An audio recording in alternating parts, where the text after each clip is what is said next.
Esperluette. Bonjour à toutes et à tous et bienvenue dans ce nouvel épisode d'une tisane et au lit. Quel bonheur de nous retrouver autour de cette table sur la péniche Altea pour échanger autour d'un sujet qui nous trotte dans la tête depuis longtemps et surtout, à mon avis, qui trotte dans la tête de beaucoup de Français, c'est la reconversion professionnelle. Pour tout vous dire, cela fait un moment que ce sujet est prévu car elle devait être traitée lors de la diffusion du film Artistes de la vie lors d'une session du cinéma d'Altea. Covid oblige, les séances ont été reportées puis annulées. En revanche, cette période nous a tous et toutes chamboulés et poussés à nous interroger sur nos vies. Alors pour certains et certaines, ça a été aussi l'occasion de changer de vie, alors des fois de manière forcée ou volontaire. Donc c'était pour nous le bon moment d'échanger sur ce sujet-là avec mes invités autour de la table. Avec moi, Sandra Marinelli, qui est créatrice de contenu. Bonjour Sandra. Bonjour. Myriam Mendy, que je ne présente plus sur Esperluette, puisque vous l'avez notamment entendue dans les rendez-vous en terre intérieure sur le podcast, et qui est aussi aujourd'hui facilitatrice de changement. Bonjour Myriam. Bonjour. Et avec moi, à chaque fois, Séverine Durmaz, la capitaine de la péniche Altea et créatrice de bien-être. Bonjour Séverine. Bonjour Marie-Cécile. Et un petit coucou à Pascal Mossino qui devait être là également, mais qui malheureusement est malade aujourd'hui. Donc comme d'habitude, on va commencer par un tour de table et d'autant plus aujourd'hui parce que je pense que c'est important que vous vous présentiez toutes et surtout que vous expliquiez un petit peu ce que vous avez fait avant. Et comme ça va nous permettre après d'enchaîner sur ce sujet de reconversion professionnelle. Sandra. Je commence. Alors, si mes informations sont bonnes, tu as été commerciale, assistante de direction, responsable de food truck. Aujourd'hui, tu crées des vidéos et du contenu, notamment sur YouTube. Est-ce que tu peux nous en dire un peu plus ? Eh bien, tu as très bien résumé, en tout cas. J'étais à Paris avant et j'ai fait tous ces métiers-là quand j'étais en région parisienne. Et il y a 4 ans, j'ai décidé on a décidé avec mon mari de changer de région, de déménager. Ça a été une très, très, très grosse étape dans notre vie. On a été très stressés et en même temps super heureux. Mais grâce à ce premier déclencheur, je dirais, de tout quitter pour changer de région et essayer de comprendre qu'est-ce qu'on voulait faire dans notre vie. Ça a été révélateur en fait pour la suite.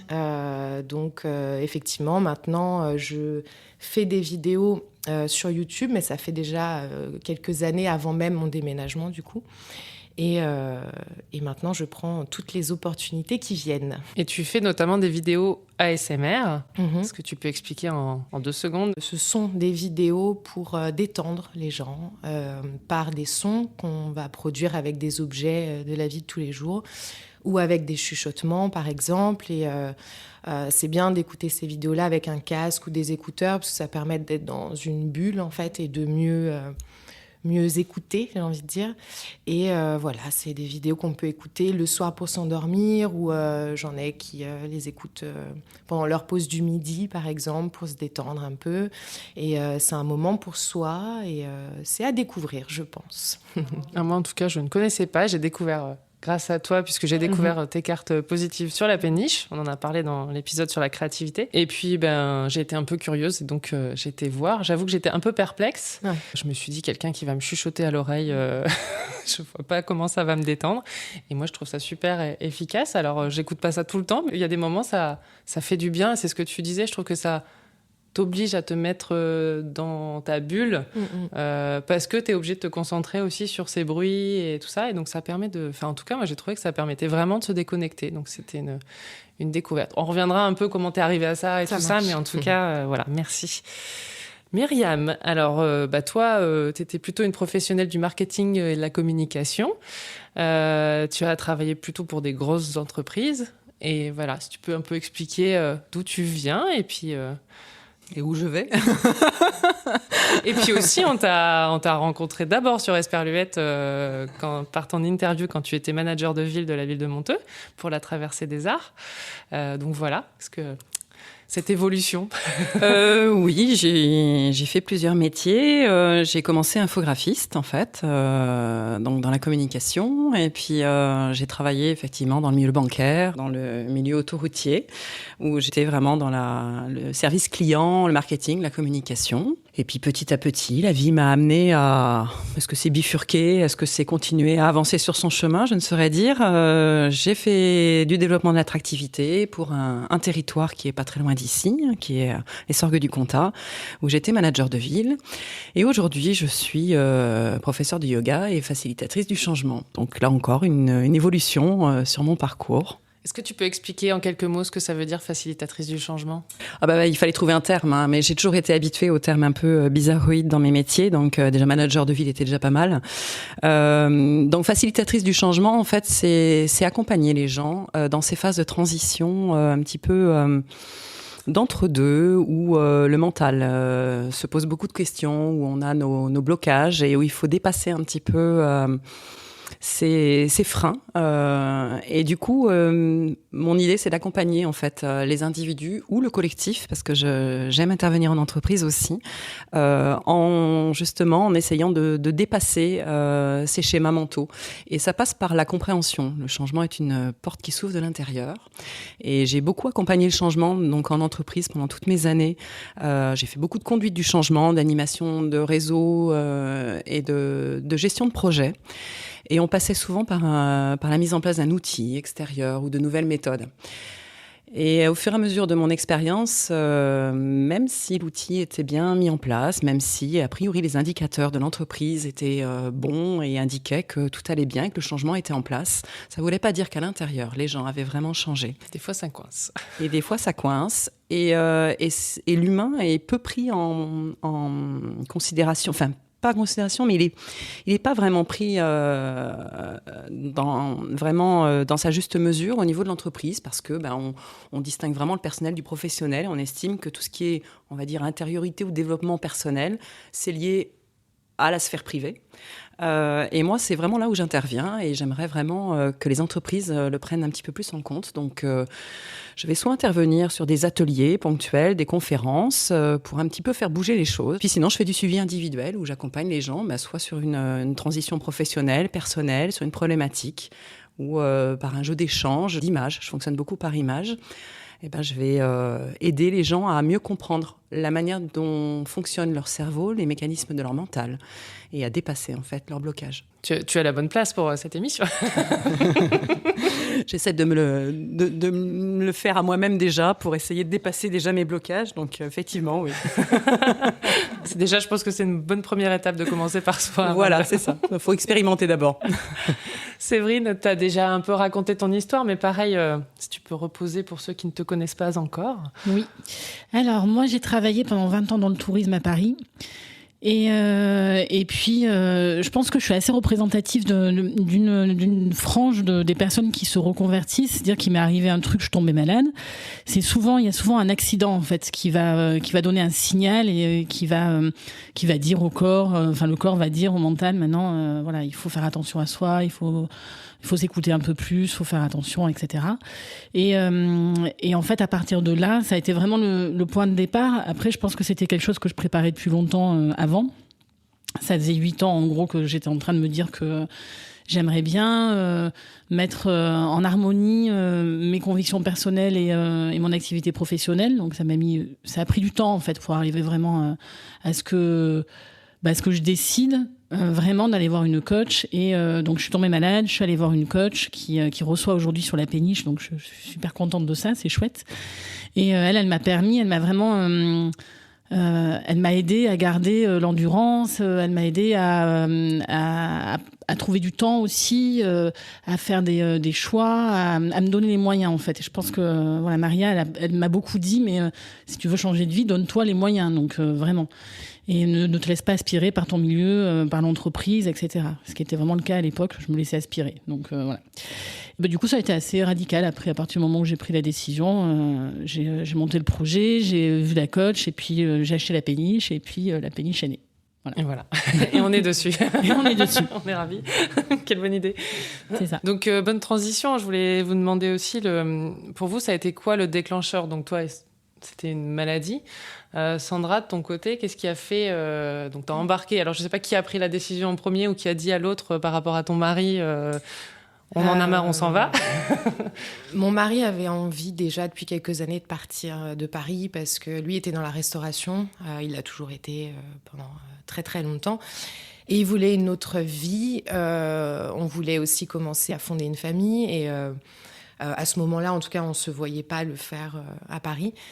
Ça faisait quelques mois qu'il me tannait quand même pour partir, quelques années peut-être même. Et en fait, moi, mon déclencheur, ça a été la collègue, le binôme de trop. La personne avec qui tu travailles toute la journée, qui est en face de toi, qui est ultra négative, qui te pompe ton énergie. J'ai travaillé avec elle pendant quelques années. Et en fait, j'ai eu cette phase de, tu sais, quand tu es en vacances et que tu veux pas retourner au travail, et ben en fait, je me suis dit non, mais c'est pas logique que... Voilà, que je n'ai pas envie de retourner au travail. Et c'est ce jour-là, c'était en Crète, où on était en vacances. D'ailleurs, je me suis gardé ma bague que j'ai toujours à la main pour un petit peu symboliser ce moment où je me suis dit, j'ai pas envie de toujours avoir ce besoin de m'évader pour souffler et pour ensuite subir mon travail pendant plusieurs mois en attendant à nouveau les vacances. Les prochaines vacances. C'est ça. Et en fait, ça a été une dure étape parce que c'était quand même un travail que j'aimais beaucoup et j'étais assistante pour une grosse équipe avec qui je m'entendais très bien. Mais il y avait cette personne qu'aujourd'hui je remercie de tout cœur parce que grâce à ces mois et ces années de stress qu'elle m'a donné, bah, ça a été le déclencheur pour dire stop et pour partir et pour créer autre chose ailleurs. Et là, ton mari a dit « chouette ». Exactement. Il a dit « j'attendais que ça ». Ça a été une grosse étape, mais oui, je pense effectivement, il y a toujours un truc qui fait qu'on se dit « ok, ou j'accepte, ou alors faut trouver les moyens de faire autrement, quoi, pour être heureux et surtout d'un point de vue professionnel, parce que j'avais fait pas mal de métiers. Ça m'apportait toujours, mais il y avait aussi les points négatifs où je me sentais pas comblée, je me sentais pas accomplie. Et en tout cas, oui, à ce moment-là, je me suis vraiment dit non, je sais pas ce que je veux faire. Oui, parce mais que c'était pas ça. juste changer de Paris au final, c'était Ouais. de se dire ok, on bouge de Paris, on part de Paris, mais il y a aussi j'ai envie de changer oui, parce professionnellement. Que même si ce métier me plaisait, moi j'aimais bien les contacts avec les gens, quoi. Mon équipe était sympa, donc voilà. Mais ça me remplissait pas, quoi. Donc je me suis dit que c'était le moment, en tout cas, de bouger et de vraiment me poser avec moi-même pour savoir ce que je voulais vraiment faire. Après ça, c'est l'histoire d'une vie. Je pense qu'on évolue tous tout le temps. Étape. Voilà, c'est ça. Exactement. Et de ton côté, Myriam ? Ben, c'est vrai qu'il y a toujours un déclencheur. Je remarque qu'en fait, dans les histoires, il y a souvent aussi un déclencheur et puis une phase de maturation. Tu parlais de 8 ans, toi, en disant après, ça s'est passé d'un coup. C'est pas vrai, ça a pris 8 ans. Je pense que moi, c'est pareil. Ça faisait quand même quelques années que je me posais des questions. J'avais un job de cadre sup dans une grosse boîte, 3 enfants. La vie roulait et à la fois, il y avait quelque chose qui me faisait dire que j'étais à la fois dans une zone de confort, c'est-à-dire quelque chose de connu, mais qui n'était pas confortable à l'intérieur. Il y avait un mal-être et à la fois c'est confortable. C'est très bizarre, c'est-à-dire qu'en fait on n'est pas bien, mais on est dans le connu. Et on a la sensation que si on sort de cette zone de confort, ça ne marche pas. Et donc tout ce cadre que je m'étais fixé, qui était l'idée que je me faisais d'une carrière, l'idée que je me faisais aussi de gagner sa vie, avoir une famille, d'assumer un crédit, c'est toujours dans les âges où on se met toujours aussi à des petits enjeux. Au fond de moi, il y avait quand même quelques signaux qui me faisaient dire que j'avais envie de quelque chose de plus apaisé, de plus en conscience, sans vraiment avoir d'idée.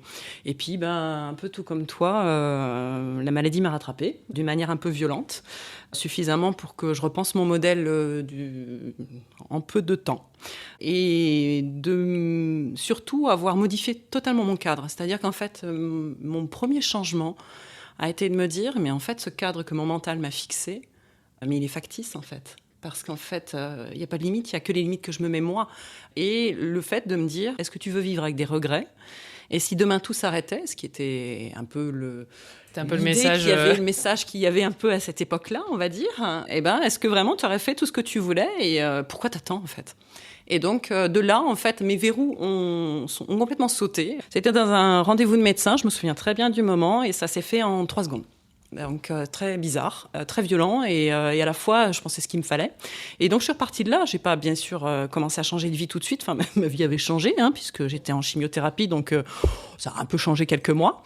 Mais après, c'est vrai que la décision que j'ai prise, c'est de me dire, OK, à partir de maintenant, tu fais ce que tu as vraiment envie de faire au fond de toi, et arrête de te poser des questions sur le financier, sur est-ce que ça se fait, est-ce que je suis légitime, Et donc, du coup, j'ai profité de ce temps d'arrêt, cette parenthèse, en me posant des questions et en me disant qu'est-ce que tu as envie de faire. J'avais envie de changer de boîte, de métier, de revenir à quelque chose de plus concret, de revenir dans une PME un petit peu. Et donc, du coup, avant de reprendre le boulot, j'ai commencé à chercher du boulot à côté. Et puis, il se trouve que le jour où je devais reprendre mon travail dans mon ancienne boîte, mes nouveaux employeurs m'ont appelé en me disant « on vous veut ». Donc, un mois après, j'avais changé. Donc, je suis partie d'un CDI pour un CDD, un contrat de mission, moins payé, mais juste à côté, qui me bottait. Donc, c'était vraiment déjà complètement en dehors de mon cadre. Donc, ça a été un peu la première étape. Et puis, je crois qu'en fait, cette leçon que j'avais apprise d'une manière un peu radicale, mais qui était en fait au fond de moi depuis un petit moment, je me la rappelle souvent en me disant « arrête de t'endormir, qu'est-ce que tu as envie de faire vraiment ?» Et donc, j'ai fait ces 7 ans, j'ai travaillé 7 ans donc, pour cette mission d'attractivité du territoire. Ça m'a beaucoup plu, j'ai vu du monde. Un contrat déterminé, mais durée déterminée, mais voilà. non. C'est la fonction publique, donc c'est le jeu. Mais moi, ça m'allait très bien. C'est un contrat de service qui m'allait très bien. J'avais pas envie de me fixer, en fait. Alors là, pour le coup, autant avant, je cherchais à me fixer, être dans ma zone de confort. Et là, en fait, c'était même très agréable d'être en dehors de ma zone de confort. C'est très bizarre, parce que c'était pas ce que j'étais avant. Et puis, petit à petit, entre-temps, je faisais du yoga. Le yoga prenait une place dans ma vie. C'est devenu une évidence de le transmettre, mais de transmettre aussi au-delà. Tout ce que j'avais eu envie, en fait, qu'on me transmette dans ces phases de changement. Puisqu'en fait, paradoxalement, j'étais quelqu'un qui était pas du tout confortable dans le changement. C'est quelque chose qui me heurtait énormément avant. Et donc, je crois que c'était mon chemin. Au moins, maintenant, tu peux conseiller en ayant conscience. Voilà. Et du coup, il y a 1 an et demi, je me suis dit que c'était le moment. Je ne voyais pas pourquoi j'allais attendre et je me suis mis à mon compte pour apporter ce que j'avais envie d'apporter. Et puis demain, on verra. C'est ça. Et alors, dans ce que tu disais, Myriam, il y a un truc. Moi, je me souviens qu'une des premières paroles de coaching, quand j'ai commencé, elle m'a dit, donc il y avait toute une liste de questions, et elle m'a dit, le jour de votre mort, qu'est-ce que vous aimeriez qu'on dise de vous ? Ah oui, moi, ça, je l'ai eu aussi. Ouais, et je me suis mise à pleurer tout de suite. Et je me suis dit, alors donc je suis responsable des ventes, j'aimerais pas qu'on dise ça en fait.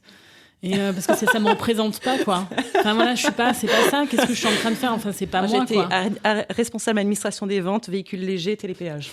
C'est bien aussi. C'était moins fun. Enfin, j'ai pas été tout le temps ça, mais ce titre-là, effectivement, sur ma tombe, ça me disait moins bien. Prendre la place sur un CV, c'est joli. Mais du coup, c'est une vraie prise de conscience. Enfin voilà, moi j'ai mis du temps. Ça m'a vachement. Elle m'a posé des questions qui m'ont remué et ça m'a secoué, clairement. Après, c'est vrai que moi, ça m'a beaucoup interrogée parce que est-ce qu'on peut réellement se reconvertir ? Alors, reconvertir professionnellement, c'est déjà un terme. Je me suis posé la question, parce que est-ce que c'est une reconversion ou est-ce que c'est un chemin qu'on continue ? Parce qu'en fait, finalement, moi, si je regarde tout ce que j'ai fait dans ma vie, depuis même adolescente, avant même de bosser, m'amène à ce que je suis aujourd'hui et peut-être à ce que je serai demain. Tout a un sens et tout ce que j'ai fait serait à refaire. Si j'avais à refaire mon chemin, je le refais de la même manière. Donc, il y a un côté où, effectivement, le terme reconversion professionnelle m'interroge et je me dis, c'est peut-être juste un chemin et on prend juste peut-être un chemin de traverse par rapport à des gens qui vont peut-être pas remettre en cause le chemin tout tracé. Après, il faut toujours un déclencheur. Qu'est-ce que j'aimerais apprendre aux gens qu'il ne faut pas avoir un déclencheur ? Oui, c'est ça. Est-ce qu'il faut être malade pour... Et bien évidemment, une collègue. Voilà. Et je le souhaite pas, bien évidemment, d'aller dans cet extrême-là, mais le fait d'être confronté à la maladie te confronte forcément au fait de dire demain, si tout s'arrête, est-ce que je peux avoir des regrets ou pas ? Donc, c'est assez rapide. c'est une manière d'y aller. Bon, on peut éviter. Si vous pouvez éviter, je vous le souhaite quand même. Des fois, il en faut plusieurs. Ça... Alors, souvent, en fait, le corps, en plus, donne des signaux d'alerte qu'on n'entend pas, parce qu'on ne voit pas, qu'on ne veut pas voir, qu'on ne veut pas entendre.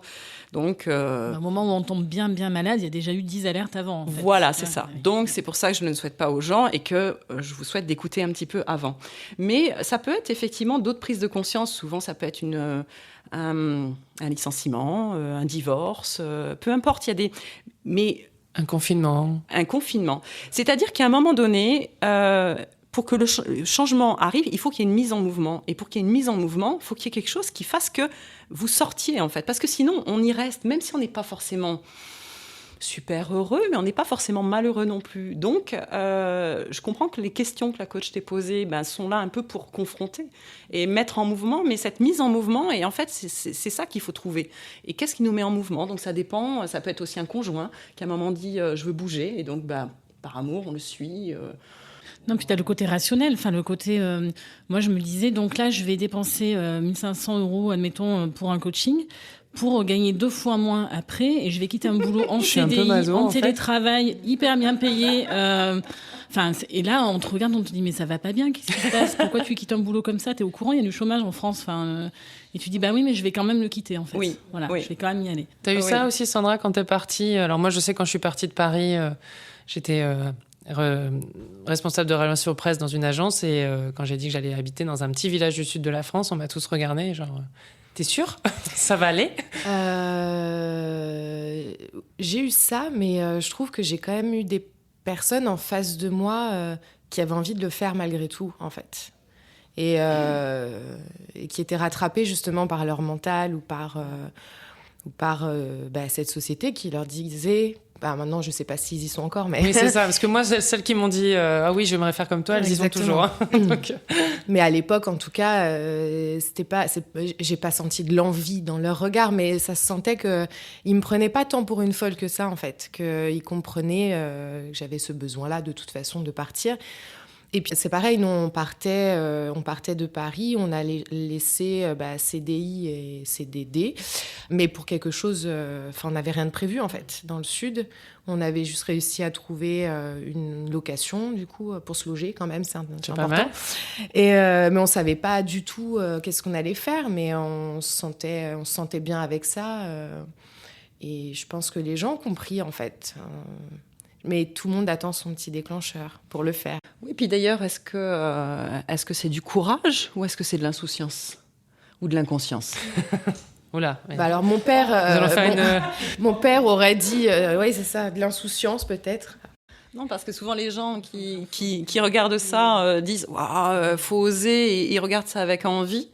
Et à la fois quand on est dedans, c'est assez bizarre, mais c'est pas forcément. Moi, je me sens pas forcément plus courageuse que la moyenne. Je suis une peureuse comme tout le monde. Je me sens pas forcément insouciante. Je pense que j'ai les pieds sur terre. Mais à la fois, peut-être qu'il y a une envie, une curiosité, et que l'envie, en fait, l'envie de donner du sens à ce qu'on fait, à ce qu'on est plus forte, en fait, que le risque que les gens peuvent voir, en fait, derrière. Oui, et puis il y a cette histoire du risque où, à chaque fois quand tu quittes un CDI notamment, on est oh là là, mais qu'est-ce que tu vas faire? Tu vas jamais t'en sortir, surtout en ce moment. Oui, alors là, c'est une idée, c'est vraiment dans le cadre qui est donné par la société. Donc tu parlais effectivement, le CDI, c'est le Saint Graal. Et puis quand on a un projet, on va surtout le regarder sous le prisme de l'argent. Combien je gagne aujourd'hui, combien je vais gagner demain, et alors que dans un salaire, ce que je gagne, ça peut être aussi de la qualité de vie, ça peut être du temps de transport, ça peut être de la sérénité, du stress en moins. Ça, pour le changement entre Paris et... Oui, tout à fait.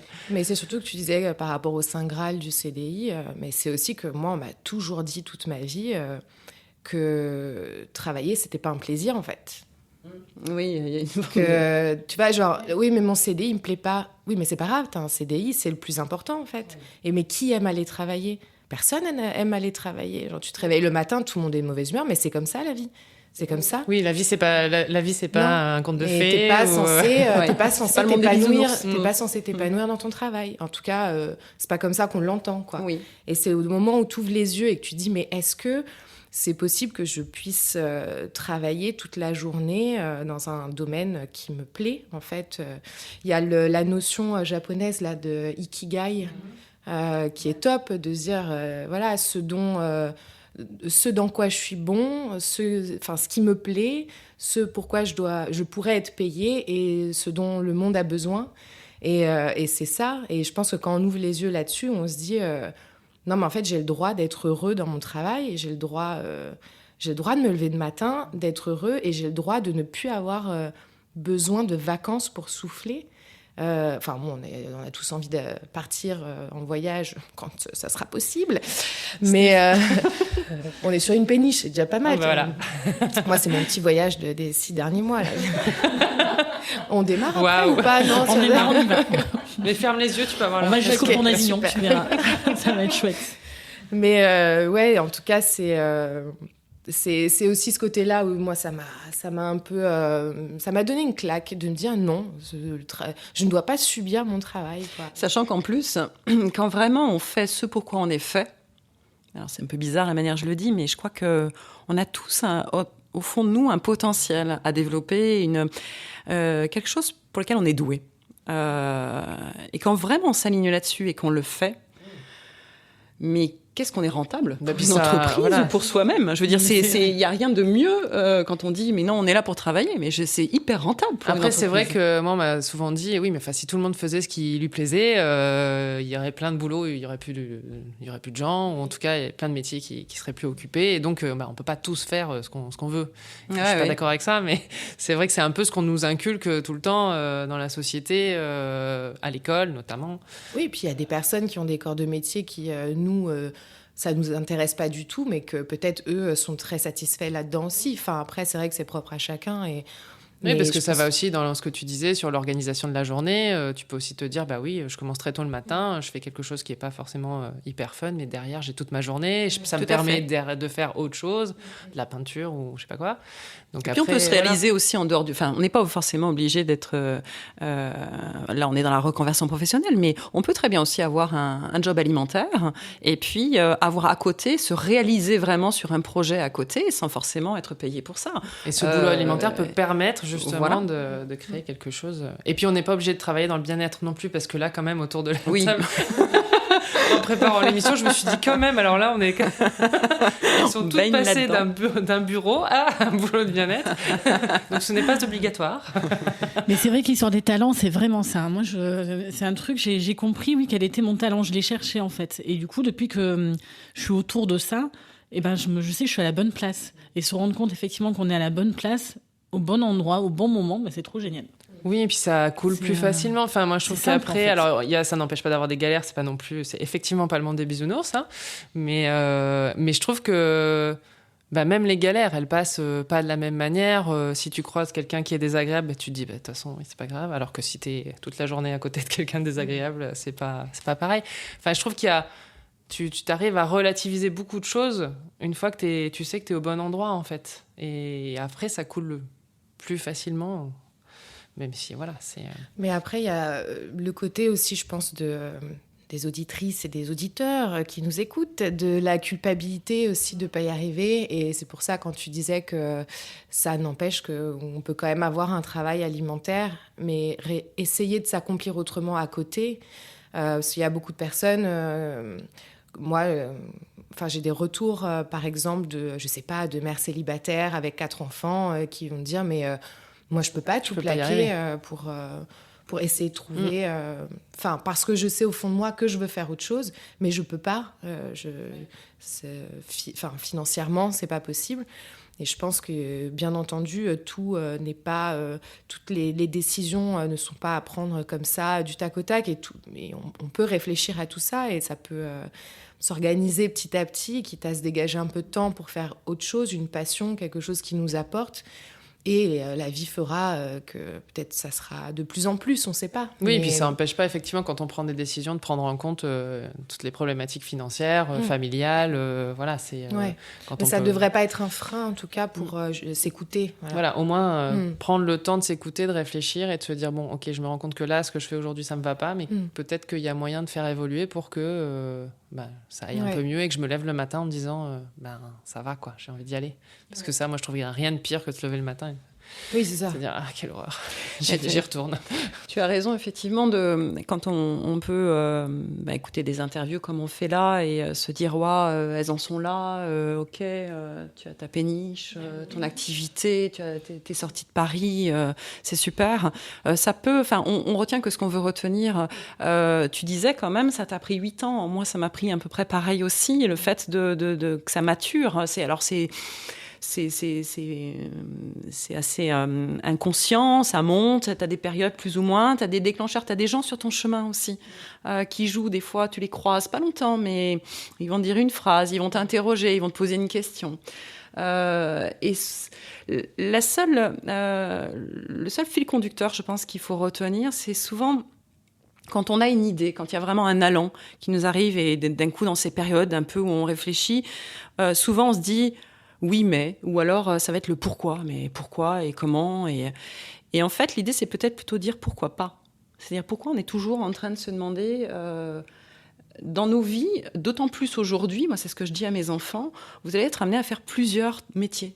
Il ne va pas y avoir qu'un seul métier, mais c'est plutôt bien, c'est plutôt positif. Donc, commencez pas à vous imaginer un plan à 20 ans, comment vous êtes.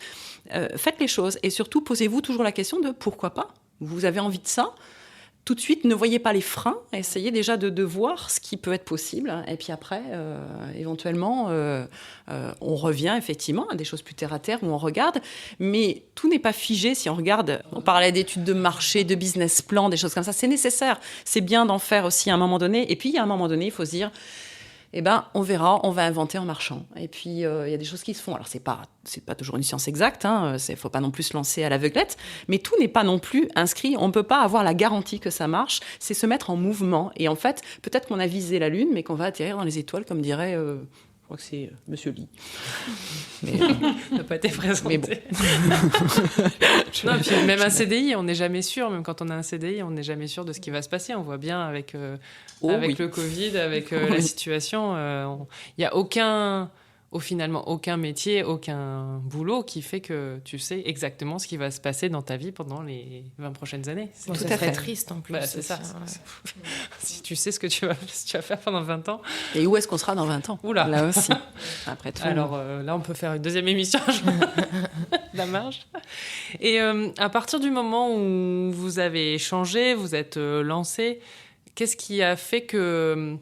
Je suppose qu'il y a eu des doutes, il y a sûrement eu des galères, parce que là, on se dit que tout va bien, donc on va parler un truc un peu facile. Et aussi la question de la légitimité, parce que quand on se lance dans un nouveau métier, quand on est en train de changer complètement, quand on change de poste, faut arriver dans la boîte et se dire j'ai déjà fait ça, on a des bases.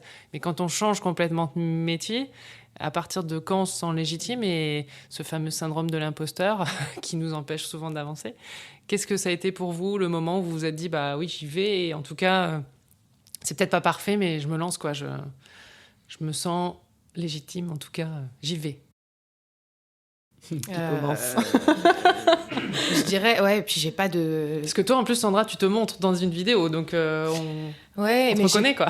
J'ai pas question... En tout cas, le syndrome de l'imposteur, je l'ai eu pendant très, très longtemps, parce que malgré tout, dans mon secteur d'activité, si on prend les vidéos ASMR, parce que du coup, je fais d'autres choses aussi... à côté, au fur et à mesure de la vie. Mais pour les vidéos ASMR, il y a d'autres créateurs de contenu de ce type de vidéos-là. Donc, tu as quand même cette tendance à un moment de te comparer. Tu te compares, tu regardes le nombre de vues, d'abonnés, etc. Bon, je ne l'ai pas fait longtemps, justement parce que je me suis dit que j'avais ma façon de faire, mes messages à passer, que j'étais quelqu'un d'unique comme l'autre créateur en face de moi. Par contre, la légitimité, moi, je l'ai cherchée dans le fait de gagner de l'argent en faisant quelque chose qui me plaisait énormément. Ça a été très dur pour moi d'assimiler ça, en fait. Le fait de se dire, en fait... toute la journée, je ne l'ai pas vu passer. J'ai fait quelque chose que j'adore faire et je suis payée pour ça. Et en fait, encore avec ce côté de labeur, de travail, il faut, tu vois... Et encore une fois, je dis pas que c'est facile tous les jours, hein. Mais ça a été très dur pour moi de me sentir légitime et de me dire, oui, j'ai le droit d'être payée en faisant quelque chose que j'adore faire, en fait. Et comme quand j'ai créé mes cartes positives... le fait de les vendre, mais presque au début, j'avais envie de les offrir à tout le monde, tu vois. Je me suis dit, non, je peux pas... tu sais, j'ai pas envie de les... Enfin, toujours ce côté un peu bizarre aussi avec l'argent, hein, mais en tout cas, du moment où je me suis dit, non, je suis légitime et j'ai le droit de passer ma journée à faire quelque chose que j'aime et de gagner de l'argent, là, tu as 25 000 projets qui arrivent dans ta tête et puis tu te dis... Il y en a même trop, soit. Et c'est ça. Trop d'idées. Ouais. Mais donc, ça veut dire qu'effectivement, tu as réussi rapidement à gagner de l'argent avec cette activité-là? Non, ça a pris des années. En tout cas, YouTube, ça va faire 6 ans bientôt que j'ai ma chaîne. T'as combien? 180 000 abonnés? Oui, c'est ça, ouais. Ce qui ne veut rien dire par rapport à combien tu gagnes. C'est très, très aléatoire, YouTube. Et voilà. Donc, c'est de la rémunération avec la publicité, c'est ça? Exactement. C'est la pub qui est en début de vidéo. Et d'un mois à l'autre, ça peut être complètement différent. Donc, il y a aussi ce côté que tu n'as pas quand tu as un CDI. Hein, voilà. Et puis, pas de chômage après. Exactement. Bah oui. Mais bon, je suis bien avec ça. Mais effectivement, non, ça a mis plusieurs années. Donc là, ça fait vraiment 2 ans que je peux même pas te dire que j'ai un salaire correct parce que après, c'est chacun, ça dépend des mois aussi. Donc, je mets de côté. Et puis, quand c'est moins, je mets... Voilà. Oui, puis on a tous chacun notre manière de considérer un salaire correct. C'est-à-dire que... Voilà. Bon, par contre, le fait de cette reconversion professionnelle, moi, ça m'a amené aussi à une vie plus simple, tout simplement. Donc, le salaire que j'avais avant en CDI dans ma boîte de finance où j'étais assistante de direction, je gagnais beaucoup mieux ma vie et j'avais pas peur de chaque fin du mois. Mais aujourd'hui, non, ça n'a rien à voir. Mais oui, non, je suis bien en tout cas avec ça.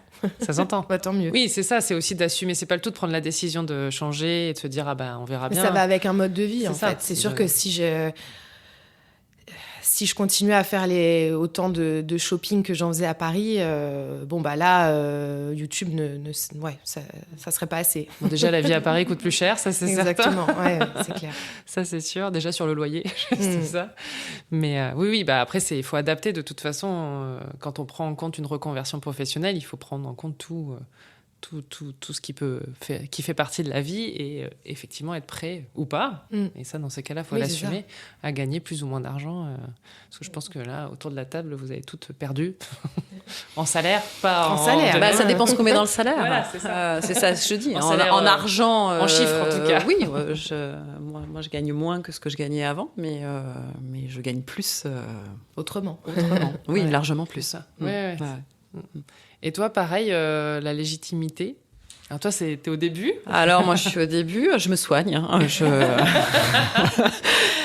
oui, c'est vrai que le problème de la légitimité se pose. En fait, quand je doute, je me mets dans l'action. C'est-à-dire que j'essaye justement d'appliquer un peu ce que je préconise, c'est-à-dire j'essaye de ne pas me laisser embarquer par mon mental et justement quand il me rattrape et qu'il commence à se poser plein de questions, j'y vais et je dis ok, tu fais quand même et puis on verra bien. Et puis, je suis toujours étonnée, en fait. Moi, je suis une éternelle enfant et je suis toujours émerveillée de me dire waouh, mais en fait, il y a des gens qui sont venus au stage. Waouh, mais il y a des gens qui s'inscrivent à mes cours de yoga. Waouh, mais il y a des gens qui veulent que j'y suive et que je les accompagne. Des gens qui m'appellent. Voilà, c'est vrai, hein, c'est agréable. C'est comme ça, en fait, je pense que petit à petit, la légitimité se construit. Et puis, surtout aussi, je m'entoure. Je m'entoure de personnes quand justement je doute ou que j'ai cette problématique où je m'ouvre en fait à ces personnes-là, des personnes qui peuvent m'inspirer, qui ont un parcours aussi, qui se sont lancées dans leur activité et donc j'essaye d'exprimer en fait ce que je ressens et je me rends compte qu'en fait ils ont en discutant qu'ils ont les mêmes doutes, la même problématique de légitimité et du coup ça me rassure et je me dis mais en fait arrête.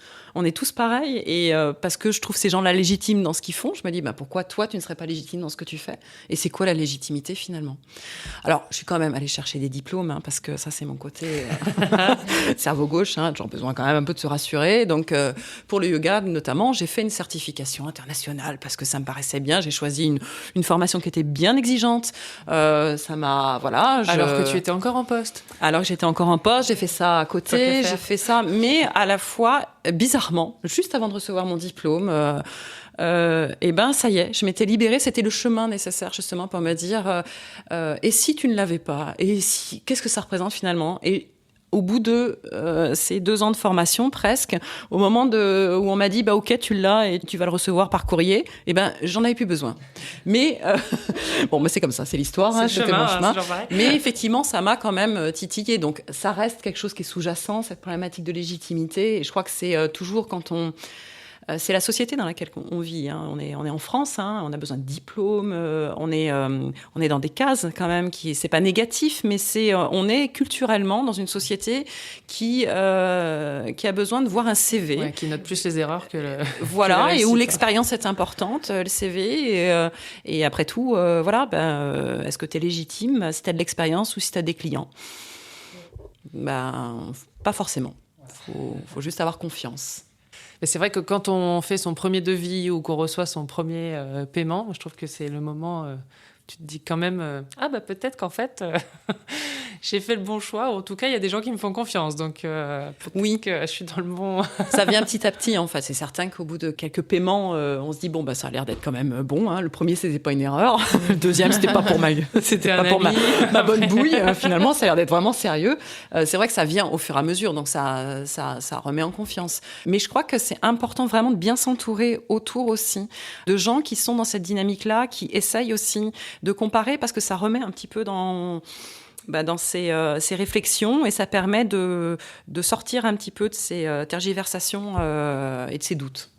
Et toi, Séverine, qui a un peu plus d'années maintenant avec la péniche que tu as achetée il y a 4 ans, c'est ça? Ça va faire 4 ans. Ouais. Ça a évolué. Tu as fait évoluer les activités sur la péniche. Pareil, est-ce qu'à chaque fois, c'est un nouveau doute et tu te dis, allez... je tente. Je crois que ça m'interpelle cette histoire de légitimité, parce que donc moi j'ai ouvert la péniche en statut associatif et je me suis entourée de thérapeutes. Voilà. Et du coup, la légitimité, moi je l'ai trouvée en étant derrière les thérapeutes. C'est pas moi, disant, mais moi j'organise en fait. J'ai les locaux et je fais de la déco et j'organise. Donc j'ai mis du temps en fait avant de me remettre au centre, et moi du coup ça a été plutôt au premier confinement là, de mars dernier où je me suis dit l'activité elle est au point mort, c'est super dur parce que je suis trop liée à cette péniche, et du coup j'arrive pas à me détacher de ce lieu. Et j'ai refait un petit coup de coaching avec une autre personne. Et parce que de temps en temps, c'est bien. Enfin, moi, c'est important pour moi, ça m'aide beaucoup d'avoir un regard extérieur qui va me redonner des nouvelles clés et des choses que je vois pas. Voilà. Et je me suis remise un peu au centre et je me suis détachée de la péniche. Et là, ça m'a permis de mettre en place plein d'autres idées qui étaient déjà dans les cartons, etc. Et de les mettre en place, de les faire naître petit à petit. Et là, cette année, c'est l'éclosion de toutes parts, donc c'est top. C'est ça. Mais pourtant, c'est pas sur le papier, c'est pas le meilleur moment pour éclore sur un lieu qui accueille du public. Ouais, c'est ça. Mais en fait, ça éclot. Il y a plein de choix de projets qui arrivent à maturité là et qui sont prêts en fait. Voilà. Puis là, je suis sur la 4e année, donc pour moi, la légitimité, ça a été, oui, d'être reconnu au niveau local après, mon lieu, il est tellement atypique que je pouvais me comparer à personne. En fait, c'était tellement... cette question, je me la suis pas trop posée parce que je m'étais mis un paravent de toute façon pour être protégée. Et moi, je sers des jus, donc voilà. Voilà. Ça va. Et quel jus? Donc ça m'a mis l'histoire de l'argent, par exemple. Vraiment, au début, au bar, donc au tout début à l'ouverture, j'avais des jus et j'avais du mal à demander aux gens 5 € pour le jus, quoi. Alors que c'est des produits bio, machin, enfin, j'ai même pas à me justifier, mais peu importe le prix. Mais donc le bar, il a toujours d'ailleurs des prix assez bas, et j'ai toujours du mal à faire payer les gens au bar, quoi. Ouais, c'est un truc. Ça reste toujours à venir. Même, ouais, là, 4 ans après, ça reste toujours, toujours des trucs. Après, toi, t'es en face à face, donc c'est vrai qu'il y a ce contact direct de demander le prix. Oui, mais en même temps, c'est légitime. Je sais très bien le prix que j'ai mis, c'est le prix qui est juste. Et en plus, le bar, il est vraiment pas cher pour le coup. Donc, ça va. C'est pas du vol, quoi. Donc voilà. Mais c'est vrai qu'il y a toujours une petite remarque négative en face. Pas tout le temps, mais il y en a toujours une qui va dire oui, c'est un peu cher quand même ici. Et donc là, tu passes un quart d'heure à expliquer que tes fruits et légumes, ils sont bio et que donc forcément, il faut bien que tu les fasses payer, quoi. Sinon, tu perds de l'argent, quoi. Et mais c'est pas grave, ça, j'avance là-dessus. Et c'est ce qu'on disait tout à l'heure, avant l'émission, on discutait un peu sur le fait que quand t'as une critique, elle s'ancre beaucoup plus longtemps que tous les gens qui vont dire « Ah là là, c'est super, c'est génial, on est bien là ». Après, elles font progresser toutes ces critiques aussi. Moi, ça m'a permis de bien avancer, mais... puis aussi d'affirmer, potentiellement. Soit tu te disais, effectivement, je baisse mon prix et peut-être que je change la recette ou j'utilise peut-être pas des produits bio. Soit j'affirme ça et j'affirme mon prix. Et c'est peut-être à ce moment-là où on se sent légitime, quand on est capable de dire moi, c'est comme ça, et c'est comme ça, point. Et si ça va pas, c'est que c'est pas le bon client. C'est nous-mêmes à nous convaincre en premier sur cette histoire de prix. Si on est honnête, c'est quand on n'est pas au clair avec les prix qu'on fixe, forcément, à la première interrogation, parce que quelquefois, c'est pas une critique. Les gens questionnent juste. Et d'un coup, on se justifie comme ça. C'est nous qui... on se justifie. Donc là, c'est qu'on n'est pas au clair avec nous-mêmes. Donc c'est d'abord soi à se convaincre et à être très sereine, en tout cas, et convaincue, en fait, que oui, ça se paye. Comme toute chose, et que ça a ce prix-là. Et comme il n'y a souvent pas de comparaison, en tout cas dans les métiers que l'on a choisis, il n'y a pas forcément toujours de comparaison. C'est toujours un peu compliqué de se dire mais ça vaut combien du coup. Donc voilà. Tu t'es renseignée, toi? Est-ce que tu as été voir d'autres youtubeuses, ou en tout cas, est-ce que tu as été questionner d'autres personnes qui faisaient le même métier pour voir un peu combien elles allaient gagner, comment elles faisaient, comment elles se rémunéraient? Alors, on est en France, encore une fois, donc c'est on parle pas d'argent. Il ne faut jamais parler de ça. Après, il y a certaines créatrices d'ASMR avec qui je suis en contact régulièrement. Donc oui, on en a parlé, mais c'est tellement aléatoire, encore une fois, YouTube. Mais juste, je voulais rebondir par rapport à la légitimité et par rapport à tes jus, Séverine, parce que tu te souviens, il y a quelques mois, je voulais organiser une rencontre ici avec des abonnés. Et d'ailleurs, c'était une première étape pour moi de nouveaux projets, donc de rassembler une toute petite communauté, enfin des petits groupes quoi, de 10 personnes, qu'on puisse être sur la péniche, prendre un petit jus et partager sur plein de sujets. Sortir de l'écran peut-être pour Exactement, rencontrer... ouais. Et surtout que ça soit un échange pas qu'avec moi, que ça soit vraiment dans tout le groupe. Du coup, on n'a pas pu parce que c'était le 2e confinement, il me semble. Néanmoins, j'avais quand même commencé à en parler. Et puis moi, j'ai eu ce problème de légitimité aussi de faire payer, dans le sens où je me suis dit, je voulais faire quand même ne serait-ce que toute l'après-midi, qui est la location de la péniche. Je voulais pré-payer à Séverine des jus pour les gens, quitte à demander peut-être à un thérapeute ou non. Enfin, je savais pas trop, mais je savais que ça allait engendrer des frais. Mm-hmm. Et j'avais tellement pas cette légitimité-là que je voulais faire sous forme de don, tu vois. Et de dire aux gens, ceux qui voudront venir... Et puis, j'étais obligée de pré-réserver pour pas qu'il y ait 25 000 personnes qui viennent. Donc, je me suis dit, les 10 personnes qui viendront, ça sera sous forme de dons. Et puis, chacun donnera ce qu'il peut. Et puis, on m'a dit, mais non, pourquoi juste tu fais pas payer, même si c'est 5 € ou 10 € l'après-midi, il va y avoir plein d'échanges. C'est légitime.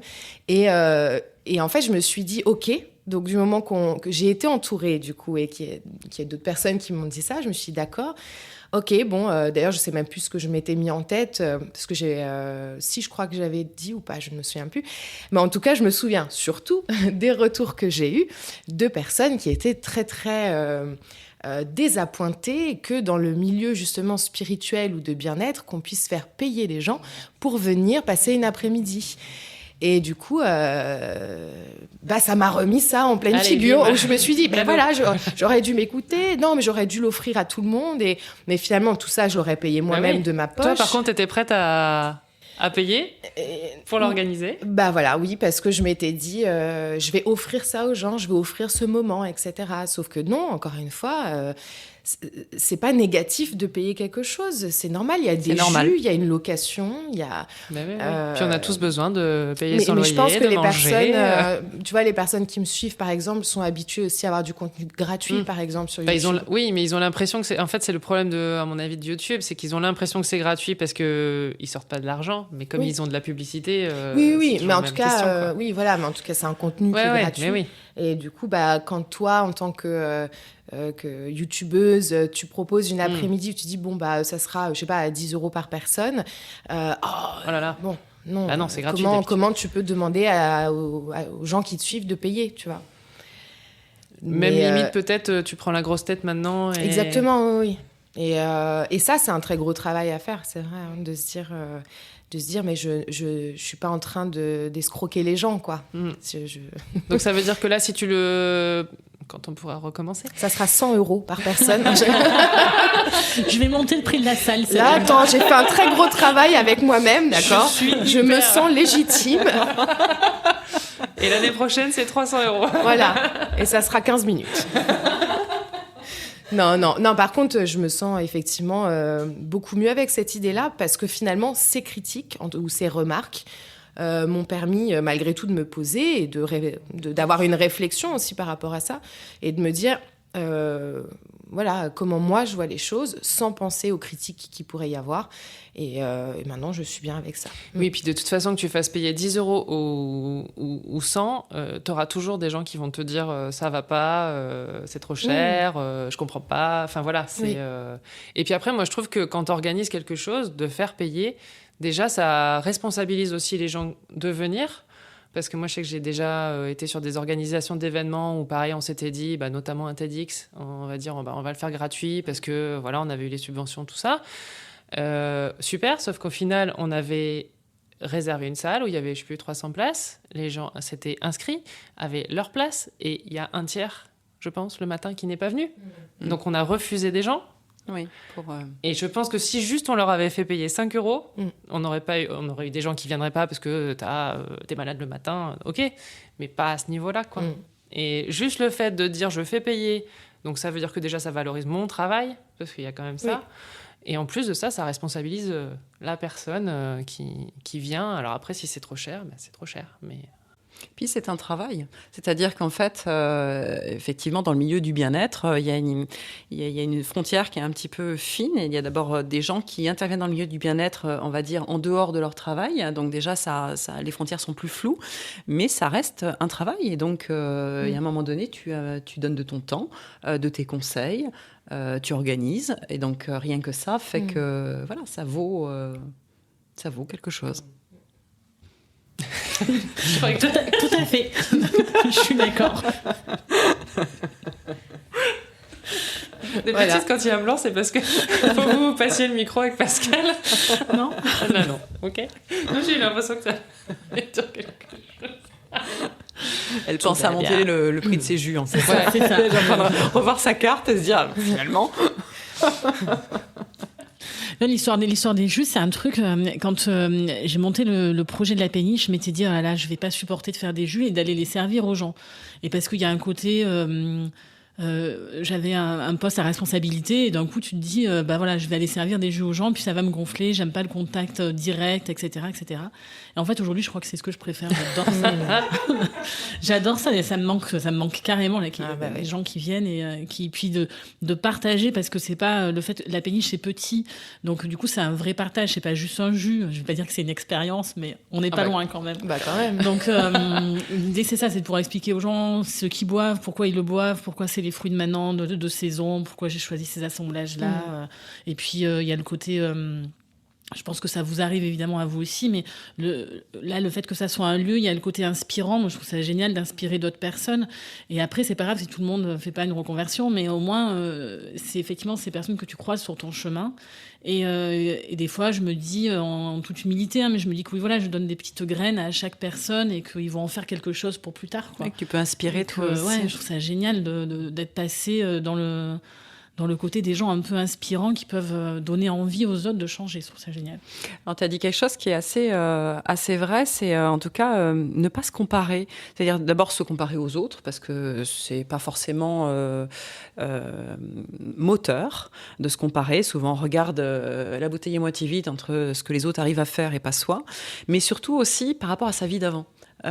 Pour peu que ça soit pas la même vie, mais disons que ce côté de ne pas trop regarder ce qu'on faisait avant et comment c'était, parce qu'effectivement, on est un peu femme orchestre, on n'est que des femmes là, donc on est un peu femme orchestre quand on est à son compte notamment.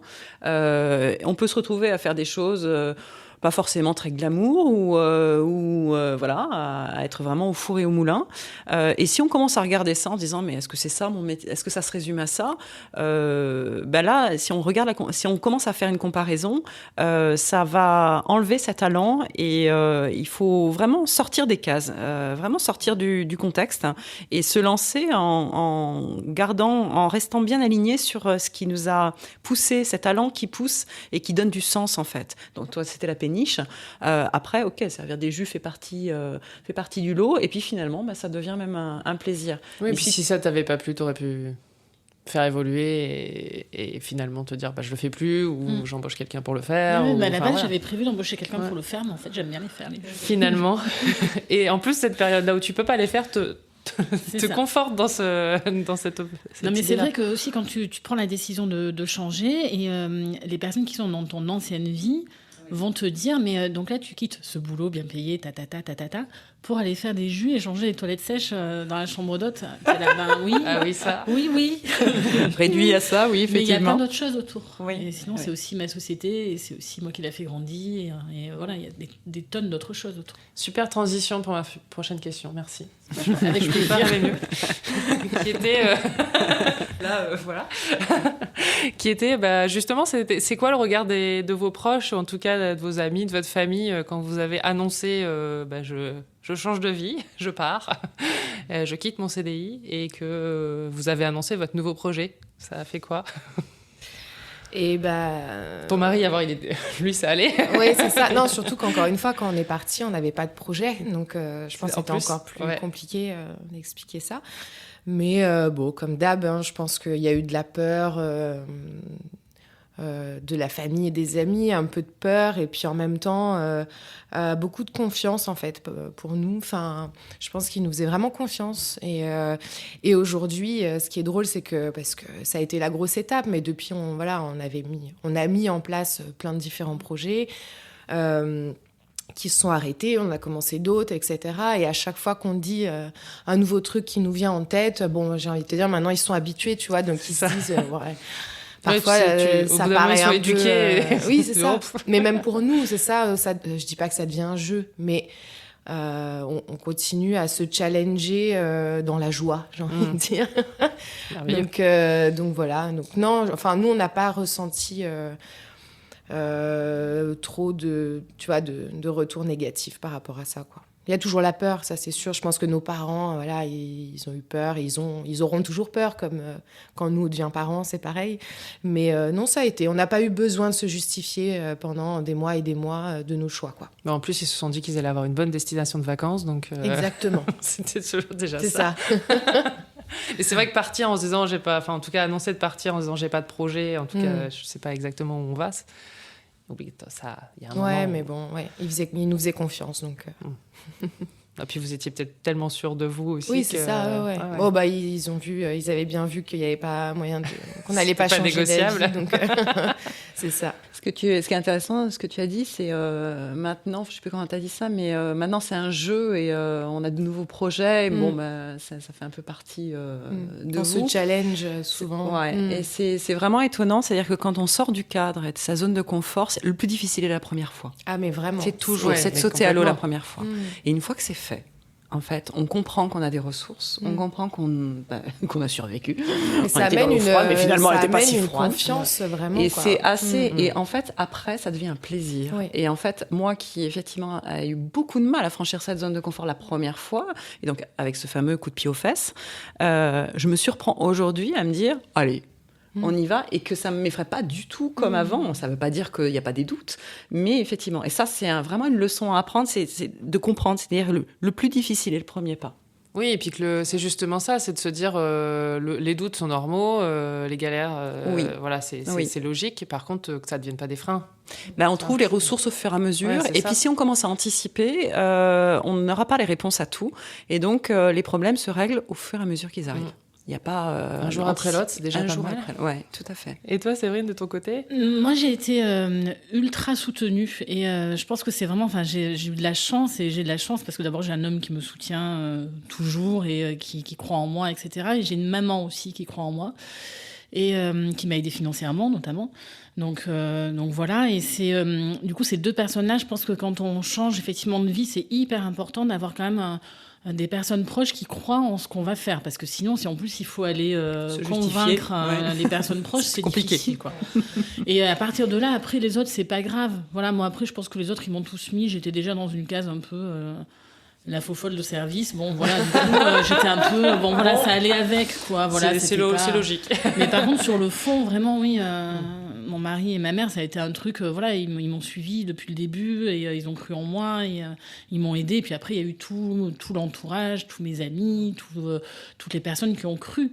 Mais il y a une anecdote que je raconte souvent, c'est avant de signer pour l'achat de la péniche, j'avais fait venir mes cousins et des amis bricoleurs pour essayer d'estimer les travaux qu'il allait y avoir sur place. Parce que moi, en arrivant sur la péniche, j'avais vu juste la vue sur le Palais des Papes et je trouvais ça beau, quoi. et voilà, et le lieu, c'était magique, tout ça. Donc, on fait la visite, ça, je leur montre tous les endroits, je leur explique ce que je veux faire et tout. Et en sortant, je leur dis alors, vous en pensez quoi ? Puis ils me disent ah non, surtout pas, fais pas un truc pareil, quoi. N'achète pas ça, quoi. Et du coup, je suis rentrée. Du chaud froide. Et du coup, mon mari m'a dit tu vas l'acheter, je sais, oui. Oui, ça, c'est le côté têtu. Et en même temps, c'est assez fait. Au final, voilà, on les a fait les travaux et c'est vrai que. Et ils disent quoi maintenant, justement ? Je pense qu'ils sont fiers quand même. Ils continuent à venir faire des travaux ici. Mais oui, ça fait 4 ans qu'on fait des travaux un peu tout le temps. Mais c'est une péniche. Hein. Voilà, il y avait des travaux à faire. Effectivement, ils étaient nombreux, mais en fait, ça n'a pas été un frein. Après, j'ai trouvé les bonnes personnes aussi, puis j'ai été aidée. C'est sûr, on a fait des chantiers participatifs ici. Enfin, c'est là qu'on voit que, du coup, quand on arrive à faire adhérer son entourage à un projet comme ça qui est atypique, c'est chouette de voir que tout le monde se mobilise, quoi. On en a fait au moins 3 ou 4 de chantiers participatifs. Et c'est chouette, j'en referai d'ailleurs. Ça fait longtemps que j'ai pas fait. Ça fait longtemps qu'on n'a pas gratté de la peinture, dis donc. C'est vrai. Il va falloir repeindre un peu. Ouais, carrément. Donc voilà, je pense que le fait d'être entouré quand même par des personnes proches, c'est un peu indispensable, quoi. D'avoir des appuis. Je pense que après, si c'est effectivement le conjoint ou le compagnon ou la compagne, c'est idéal, les parents aussi. Mais si les appuis sont pas là, il faut trouver des appuis parce que bien évidemment, pouvoir un petit peu se rassurer ou pouvoir parler en confiance. Parce qu'en fait, dès l'instant où les gens sont en doute, on va déjà être à se justifier et à devoir rassurer l'autre, alors même que soi-même, on veut juste peut-être pas être rassuré, mais au moins en neutralité par des questions qui nous arrivent. Moi, pareil, j'ai la chance que mon conjoint m'a soutenue complètement et a jamais trouvé ça bizarre, tous mes changements.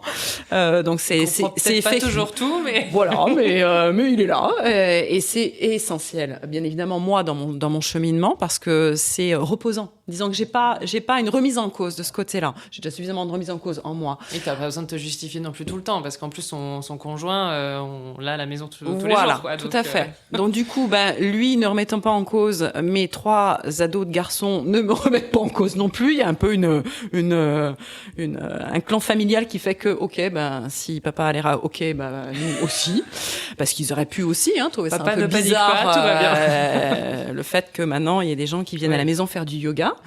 Notamment. Et puis, ça change un peu la vie familiale.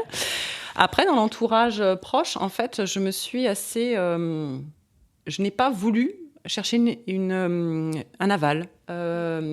J'ai annoncé quand c'était mûr dans ma tête Et qu'en fait, voilà. Donc, c'est quelque chose que je fais d'une manière assez solitaire, de décider les choses, enfin, solitaire ou dans ma cellule familiale très proche, parce que ça fonctionne comme ça. Et après, en fait, j'annonce. Et quand j'annonce, je suis assez hermétique. Donc, après, il y a eu toutes les réactions. Et effectivement, au fur et à mesure, je reconnais bien ce qui s'est passé aussi dans ta vie, mais au fur et à mesure que alors, les premières fois où j'annonçais les projets, c'était un peu... Alors bon, quand j'avais la caution de la maladie, ça je l'ai pas mal utilisé parce qu'en fait, du coup, il disait on va pas trop lui dire quand même, ça a l'air un peu fou ces projets, mais bon, elle en a besoin pour le moral. Ouais. Donc ça m'a beaucoup amusé parce qu'en fait, du coup, j'y allais franco en disant non, mais je pense que je vais me reconvertir et donc là, les gens n'osaient pas trop, mais je sentais bien dans leur regard que c'était un peu oui, bon, on va la laisser tranquille, mais elle va atterrir à un moment donné. Ça ira mieux. Voilà, quand ça ira mieux. Et puis après, au fur et à mesure, effectivement, il y a une habitude qui se crée, c'est c'est Myriam, d'accord, qu'est-ce qu'elle va nous sortir encore? Donc je pense que j'ai habitué un petit peu les gens, mais en tout cas quand j'ai posé les choses, c'est mûrement réfléchi et donc c'est assez hermétique parce que je sais que je peux pas faire adhérer tout le monde et que souvent en fait dans ces projets-là, les autres projettent leur propre peur, ce qui est normal, c'est logique. Donc leur questionnement va pas être un questionnement vraiment pour soi et son projet, c'est plutôt un questionnement avec eux-mêmes et de se dire waouh, mais moi dans ce cas-là, mais je serais mort de trouille ou cette péniche, mais jamais je l'achèterais. Le fameux miroir. Le fameux miroir, tout à fait. Oui, et puis en plus, je trouve que une fois qu'on est capable d'affirmer face à ses proches ou aux gens qui sont sceptiques ce qu'on a envie de faire et qu'on se pose en se disant ok, tu trouves que je suis complètement folle mais je l'achète quand même. Oui. Je trouve que c'est la première victoire en fait, qui permet d'amener à la légitimité, mais en tout cas de se dire bon allez, à un moment j'arrête d'écouter parce que de toute façon tu auras toujours des gens qui vont te dire c'est génial et d'autres qui vont te dire faut que t'arrêtes, t'as craqué quoi. Bon, et que t'es capable de dire ok, moi je sens que c'est là qu'il faut que j'y vais quoi. Et puis ok, peut-être que ça va pas marcher, mais je trouve que ça c'est le moment où tu arrives à faire ça, je trouve que c'est la première victoire en fait, où tu te dis en fait je suis peut-être vraiment dans le bon truc quoi. Et puis après tu n'as plus besoin d'attendre la validation des autres, c'est que ça. Tu sais clairement, puis tu le ressens quoi, que c'est ce qu'il faut faire à ce moment-là en tout cas. Moi je sais que mes parents au bout d'un moment pareil, maintenant je les ai éduqués entre guillemets. Oui voilà, après il y a une habitude. Tu m'écoutes. Voilà. C'est ça. Mais c'est vraiment ça. C'est maintenant quand je lui dis un truc, elle dit oh bah. Oui, c'est ça. Pareil. Ouais, il y a Allez, vas-y. Oui, parce que là aussi, le cadre que toi, tu sors du cadre de ton propre qui est fixé par ton mental, mais du coup, en fait, tu fais bouger aussi les lignes chez les autres. C'est ça. À force, enfin, en tout cas, ça les proches. questionne aussi. Ça. Et moi, il y a quelque chose qui m'a vraiment boosté. Donc la dernière transition que j'ai faite, donc je quittais dans le style, on quitte un salaire. Donc moi, je quittais la fonction publique, où en fait j'allais être embauchée concrètement. C'est moi qui ai décidé de partir, sinon c'est pas drôle. Et en fait, très étonnamment, j'ai eu des gens. Alors dans ma tête, en plus, mon projet était pas super défini au moment où je suis partie. Donc on me disait, mais alors qu'est-ce que tu vas faire? Donc comme je me disais quand même, faut quand même que je sois un peu cohérente un petit peu. J'avais quand même un souci d'image de marque. Je me suis dit bon, je vais pas trop annoncer ce que je vais faire. Je vais faire un peu du teasing. Je vais la jouer marketing. Et en fait, les gens, j'ai eu quelques personnes, elles se reconnaîtront, elles me disaient, mais de toute façon, quoi que tu fasses, non mais vraiment, ça va, je suis sûre que ça va marcher, tu vas réussir. Et en fait, ça m'a fait super du bien. Ah ouais, c'est vraiment, alors ça c'est des vitamines, c'est du bonheur, là, c'est mieux que du jus de fruits frais, quoique, quand il est bio, c'est pas mal. Et ça, en fait, ça booste vraiment et ça permet encore d'aller encore plus loin. Et je me suis dit, ok, en fait, visiblement, j'ai des ressources que je ne perçois pas toujours. Et donc, les autres l'ont perçu, donc c'est que je suis sur la bonne voie. Moi, ça fait tellement du bien. Enfin, tu vois, j'ai eu un flash quand tu as dit ça de mon mari, justement, qui m'avait dit à l'époque... de toute façon, tu réussis tout ce que tu entreprends. Ouais. Et en fait, ça... Alors bon, je l'ai peut-être pas cru sur le moment, mais... le bonheur quand même, l'énergie que ça t'apporte en tout cas d'entendre ça. Mais je me souviens qu'il m'avait dit ça à l'époque où... Bon, moi, j'avais un petit peu eu du mal quand même à montrer mes vidéos ASMR parce que c'était pas connu, personne savait trop ce que c'était. Et quand j'en ai parlé à mon mari et même à mes parents, je me suis dit, mais ils vont me prendre pour une folle. Je suis en train de chuchoter dans un micro. je suis en train de faire du tapping avec mon portable ou machin. Et en fait, justement, je leur en ai parlé et quand j'étais mais ultra sûre de moi et j'avais pas besoin d'avoir l'aval des autres, quoi. Oui, puis tu t'étais sûrement préparée inconsciemment à ce que potentiellement, au pire, c'est-à-dire à ce qu'ils rigolent ou ce qu'ils te disent. Oui, tu vois, tu l'avais imaginé, donc après, t'étais prête au final. Mais je pense que même moi, tu vois, je savais vraiment que ce que j'étais en train de faire, ça allait apporter quelque chose. Et c'est à ce moment-là où, du coup, mon mari m'a dit ça et il m'a dit, en gros, bon, moi, je comprends pas parce que lui, il n'est pas du tout réceptif à ça. Et il a dit, je comprends pas, mais bon, voilà, de toute façon, tu réussis tout ce que tu entreprends. Donc, si tu penses que c'est une bonne idée, vas-y, voilà. Et ça fait du bien d'avoir, en tout cas, d'entendre ça, ouais. Ça, c'est tout. Et depuis, ils écoutent? Et alors lui, toujours pas. Ouais. Non, lui, il est très, tu sais, son de la pluie, de la nature, ou des reportages, genre des documentaires, tu vas écouter ça pour s'endormir. Oui, puis c'est ta voix, donc je pense que c'est particulier. Donc c'est pour ça, ouais, j'allais dire aussi bien, même ma famille que mes amis, c'est un peu compliqué pour eux d'écouter avec ma propre voix. Mais je sais que ma tante écoute et j'ai 2-3 copines quand même qui m'écoutent. Mais en tout cas, ça leur a ouvert cette porte-là. Donc après, ils vont piocher peut-être dans d'autres contenus si jamais. Mais bon, ils ont compris avec du recul que quelques années plus tard, maintenant, on en parle un peu plus et que effectivement, ça apporte quelque chose. Et voilà. Moi, je trouve ça génial, hein, ce côté. Moi, ils viennent tous, hein, toute ma famille, tous mes amis, ils viennent tous maintenant sur la péniche. Et puis, ils trouvent ça chouette et ils sont contents d'être là. Je trouve ça, c'est top, quoi. Puis après, c'est des bons outils de promotion. C'est des bons. C'est mon équipe commerciale, ouais. C'est des ambassadeurs. Une fois qu'ils ont compris ce que tu fais, après, ça va. Par contre, oui, c'est ça, c'est d'avoir le temps, leur laisser le temps aussi d'être consciente qu'il y a un changement et donc de savoir comment définir la personne une fois qu'elle a changé de métier, parce que il y a toujours comprendre le moment aussi de comprendre, le métier, déjà comprendre le domaine, parce que c'est des domaines aussi des fois quoi. qui peuvent leur être étrangers, oui, complètement parce que je étrangers. pense que ta maman ou ton papa au début, quand tu faisais tes vidéos et qu'on leur demandait mais elle fait quoi ta fille? Oui, mais sans parler d'ASMR, c'est que le métier de youtubeur est quand même assez récent. Enfin, d'être payé en faisant des vidéos. C'est, pour certaines personnes, c'est encore très compliqué, quoi, de l'accepter. Elle fait des vidéos, je sais pas. Oui, voilà. Super, elle chuchote. Oui. Et elle est payée. C'est ça. Mais du coup, non, maintenant, ils comprennent, mais c'est vrai que, et bon, c'est comme tout, ça a pris du temps. Ouais. Voilà. Et pour la dernière question, est-ce que vous avez un film, un livre ou quelque chose qui peut aider à en tout cas faire évoluer. Tu parlais de l'ikigai, mais est-ce qu'il y a une lecture ou quelque chose hors parole de proche qui vous a permis d'avancer dans vos projets? Moi, j'en ai un, mais que je cite souvent, mais bon, je sais pas pourquoi. En tout cas, je crois que j'avais commencé à lire quand j'étais encore à Paris, mais c'est Les 4 accords Toltec, en fait. De Don Miguel Ruiz. Je sais pas pourquoi. Ça a été un livre qui m'a beaucoup motivée, en tout cas, pour plein de choses. Donc voilà. C'est souvent... Enfin, je l'ai toujours dans mon sac. Je continue à le lire. Tu le relis régulièrement? Oui, il y a des choses à prendre et d'autres choses à... Comment dire? Il y a beaucoup de connotations religieuses dans le livre, donc je prends pas tout. Spirituel, ouais. Enfin, même pas spirituel, vraiment, il y a des parties religieuses, vraiment, que je prends pas personnellement, mais tout le reste, j'ai beaucoup évolué avec ce livre-là, et même 5-6 ans après, je prends beaucoup de plaisir à le lire, donc voilà. Ok. Et toi, Myriam, une lecture particulière qui t'a marquée? Oh, il y en a plein qui m'ont marquée, mais peut-être... le livre de Bertrand Piccard sur son tour du monde en montgolfière. On parlait de montgolfière hors micro tout à l'heure.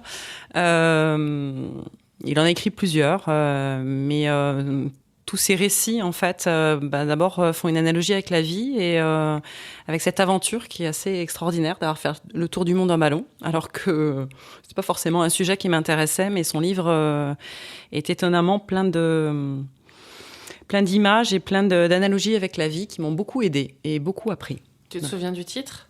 Alors, je crois que ça s'appelle Le Tour du Monde Je crois que ça s'appelle Le Tour du Monde, tout simplement. Enfin bon, je le taper Bertrand Piccard. Je le mettrai en référence sur l'épisode.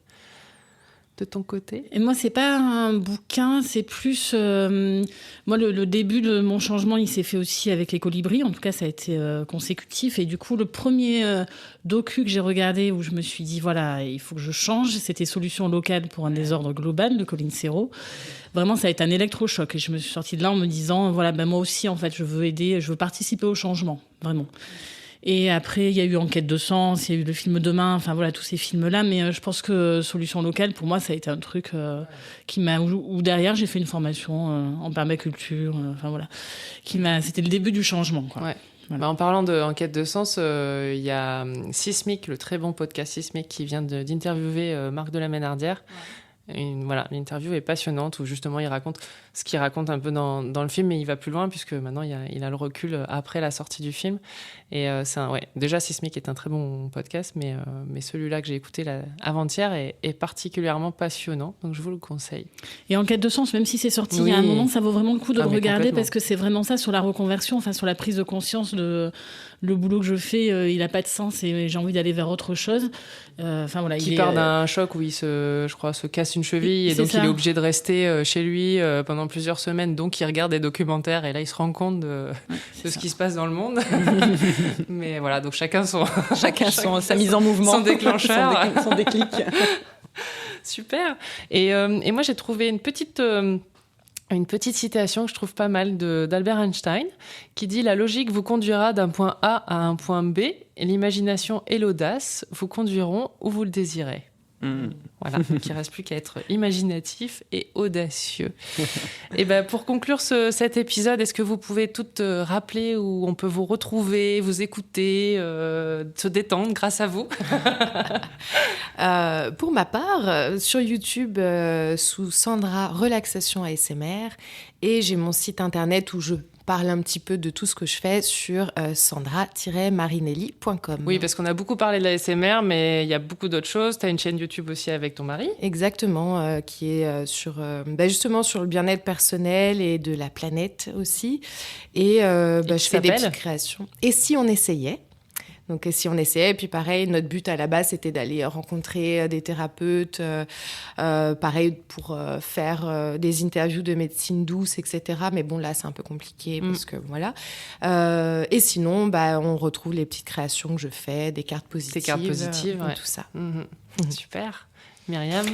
Moi, au niveau de la conduite du changement, on me retrouve sous le nom de Échange, qui est donc la structure que je crée avec un site internet qui est en cours, échange.fr, sur LinkedIn, sur mon profil aussi, on peut me retrouver.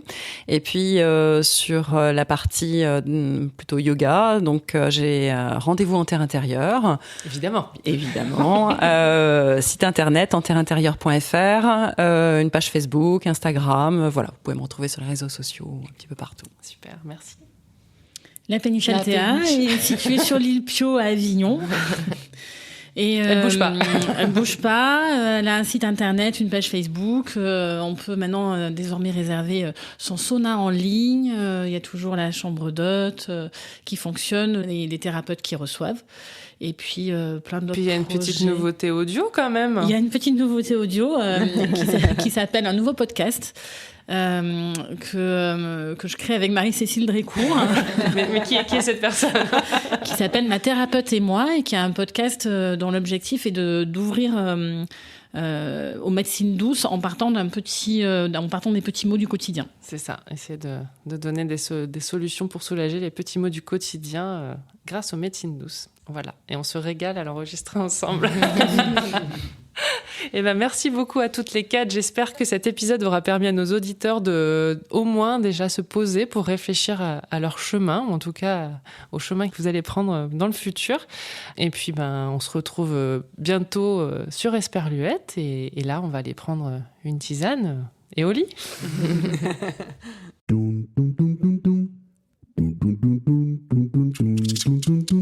Esperluette.